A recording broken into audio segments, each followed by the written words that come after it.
Boas-vindas! Você vai assistir a uma das partes do desafio 21 dias de programação orientada a objetos. Se você quiser ter acesso a todas as outras gravações desse desafio ou de outros treinamentos, acesse o link da descrição.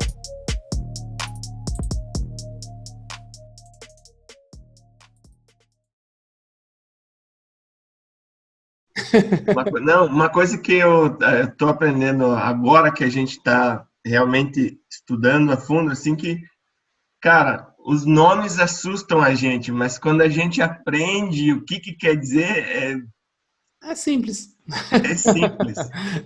Às vezes a gente Uma palavra polimorfismo, injeção de dependência. Você viu como é simples? Né? A gente fica complicando. É que, cara, programador é uma raça que às vezes a gente é demais, né? A gente quer falar bonito, a gente quer fazer as coisas, colocar, não, é injeção de dependência, é um método público protegido, privado, protected, e que a gente tem um polimorfismo, uma herança, tem a classe singleton e tem o seu quê. A gente gosta muito de falar os termos americanos, né? Porque a linguagem foi feita também na língua americana, mas a gente gosta muito de falar. Mas, cara, é simples alguns conceitos, né? Então, às vezes, você pode não saber falar todos os conceitos, né? Mas você sabe como é que funciona e você entrega resultado. Então, volto a dizer, eu falo isso e vou frisar isso na cabeça dos meus alunos o tempo inteiro, né? Lembre-se que você é pago por entregar valor. Você não é pago para entregar código. Isso é bem importante. Então, saiba como é que funcionam as coisas, né? E utiliza,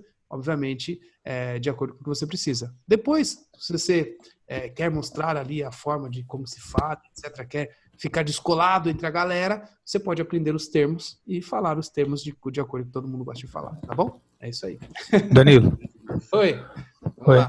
Não sei se faz sentido aqui, por exemplo, você está subscrevendo o método, né, protegido. Uhum. Faz sentido mudar o tipo de retorno? Isso não é lógico, né? Você subscreve para você mudar um retorno.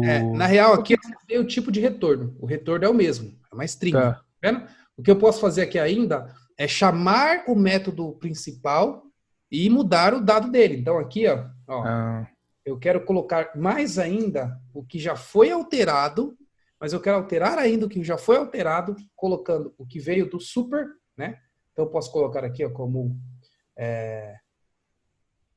né, super aqui no caso do C Sharp é outra palavra.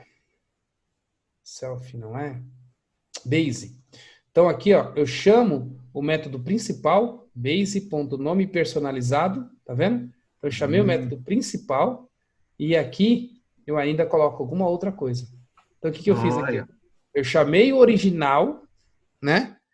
E fiz uma outra coisa. Já no Ruby ou no C Sharp, no Java, você tem uma palavrinha chamada super, que você utiliza. E aí o super, ele é substituído pelo base, tá bom? Só que no Ruby, o super já é a função inteira que você está fazendo, né? Você não precisa colocar ponto o nome do método. Já no C Sharp e no Java, o super é a base daquele objeto, onde você digita ponto e você consegue acessar aquele método, tá bom?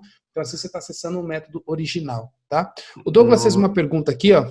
Em um atributo de sistema, quando eu usaria um atributo ou um método protected, né? Acredito que eu já devo ter esclarecido a sua dúvida agora, Douglas, mostrando para você a diferença de protected, né? De um atributo, eu já falei também um pouquinho mais no começo do vídeo, né? Você tem que usar de acordo quando você vai ter uma mudança ou não naquela propriedade ou naquele atributo. E no protected é justamente quando você tem um atributo que você quer usar somente em heranças através de classe, tá? Então vocês têm isso daqui. Viu a palavrinha new aqui, ó? Vamos executar isso daqui pra gente ver, né?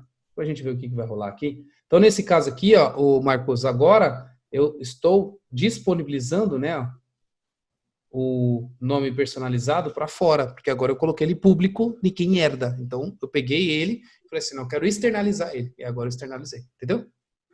Tá. E você nunca mudaria o tipo de retorno, né? Se o método protegido é string, não faz sentido eu subscrever alterando para int ou para algum outro tipo, né? Isso não existe, né? Não existe. Você não sobrescreve, você faz sobrecarga. Na realidade, eu acho que vai até dar erro aqui, ó. Então, eu vou tentar fazer o seguinte aqui, ó. Colocar como int. E aí aqui... porque se o retorno... Tá. 5. Pronto. E aí aqui eu vou apagar esse aqui. Ó. Se eu colocar a palavra new, ele vai conseguir fazer. Tá? Se eu não colocar, ele vai me mostrar um warning aqui. Né? Agora, se eu coloco a palavra new, ele simplesmente sobrescreve e esquece o outro. Entendeu? Esquece que o outro existe. Né? É comum fazer isso? Não, não é comum não. Tá? Normalmente a gente não cria essas coisas não. Agora, o que é comum é você fazer sobrecarga desse método. Então, ó, por exemplo, eu tenho esse nome personalizado, né, que ele é string, que eu fiz um new aqui para fazer a sobrecarga dele, na verdade, para fazer o polimorfismo dele, mas eu também teria algo assim, ó. Uma sobrecarga dele, agora também passando aqui uma string de dado, ó. E essa string de dado, aí eu não tenho um novo aqui, e eu utilizo esse próprio método aqui, ó, do base para fazer alguma coisa, e aí trazer mais aqui ainda esse dado aqui. Então, nesse caso, eu externalizei a minha função principal, né? E também criei uma agregação de método, né? Aí agora, nesse cenário, quando eu vou usar aqui o nome personalizado, ó, eu tenho um aggregate, ó, nome personalizado, e ó, eu tenho 2 aqui, ó, tá vendo? 2 assinaturas, um passando o dado e outro não. Legal? Então tem isso aqui também. Outra coisa interessante vamos rodar isso daqui para a gente ver o que vai rolar. Ó, vou dar um play aqui para ele rodar. E aí ele vai rolar e vai mostrar o nome aqui, ó. Deixa ele rodar para a gente. Calculando. Calculando. Calculando. Ó, tá aí, Danilo Aparecido. Ele mostrou para a gente aqui o que foi que eu coloquei, né? Agora vamos ver. Ó, deixa eu fechar. E aí agora, vamos usar o nome personalizado aqui, ó, para ver o que ele vai fazer. Vou rodar. Ah, faltou ponto e vírgula. Vou rodar de novo. Tá? Ó. Danilo Aparecido, deixa eu ver o que aconteceu aqui, por que ele não alterou o nome. Aí eu entro no método, tá aqui. Eu pego o nome que eu coloquei, rodo o nome personalizado. Vamos ver isso aqui no construtor para ver o que ele está fazendo. Então, vou colocar aqui um breakpoint. Isso. E aí aqui eu vou comentar. E aí vamos lá. Dei um play. Tá? Ele nem parou no meu construtor. Deixa eu parar aqui então.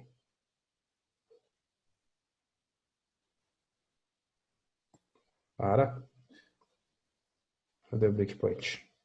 Vamos. Aqui não deu ainda. Salvei. Aqui tá certo. Vou colocar o breakpoint aqui. Aí. Tem um play agora. Tá carregando. Tá aqui. Eu vou entrar dentro do método. Ó. Entrei dentro do método. E aí ele vem aqui, ó, e preenche a propriedade nome. Preenchi. Né? Aí agora eu estou usando o nome personalizado. Então, na realidade, eu não seto o nome de novo aqui. Então, para fazer um teste, this.nome é igual ao nome personalizado. Aí agora eu vou fazer a alteração, tá? Beleza. Agora a lógica está completa. Rodando aqui. Ó. Então eu vou rodar. Vou entrar dentro do método. Entrei. Faço a alteração da propriedade nome, colocando Danilo Aparecido. Chamo o método nome personalizado, ó, e aí ele vai colocar Danilo Aparecido mais isso aqui, mas eu vou chamar o método base. Então, ó, entro lá no método base, que ó, ele entra aqui, e aí ele pega o Danilo Aparecido, concatena com aula do Torne sobre Programador. Então, ó, ele vai lá, concatena. E ele retorna isso para cá, que concatena com esse teste aqui. Então, eu vou concatenar com esse teste aqui, ó, e aí eu retorno isso para essa variável que está como Danilo Aparecido, e ele vai mudar aqui agora com esse tipo de retorno. Ó, rodei, agora como é que ficou? Danilo Aparecido, torne-se programador, teste blá, blá, blá no final. Tá vendo? Eu vou rodar mais para cá. E agora eu vou mostrar esse nome que ficou totalmente personalizado aqui, ó, na tela. Rodei, ele mostra esse nome na tela. Deixa eu mostrar para vocês o console. Ó. Então tá aqui o nome todo personalizado. Viu?